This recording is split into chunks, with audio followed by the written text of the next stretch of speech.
Qorin sohada ozgina shish paydo bo'lganda bo'ldi. Og'riqsiz. Bir o'ziga tekstira deb tekstirsam, o'sha oshqozonda ozgina yallig'lanish bor, yoki jigaringizda ozgina shish bor.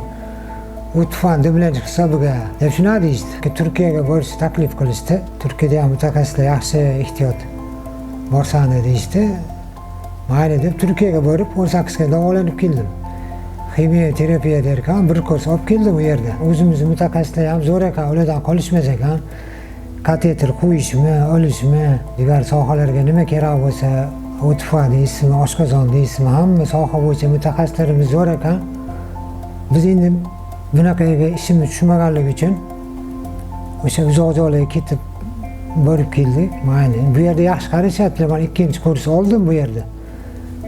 İkinci kurs oldim, yaxshi, kundan kun holatim yaxshi, xudo xolisa. Mana hozir mana shu yerda ishlarim qaytdi. Ishlarim qaytdi, ancha yaxshiman, xudo xolisa oldingidan. Turib yursam ancha quvvatim yo'qligiga nima bo'lardim-da. Quvvatga kirib kundan kun ishtahalarim ochildi. Uyda ham Turkiyada umuman ovqat yey olganim yo'q. Haligi ishtahasizlik sabab. Mana ishtahalarim ochildi.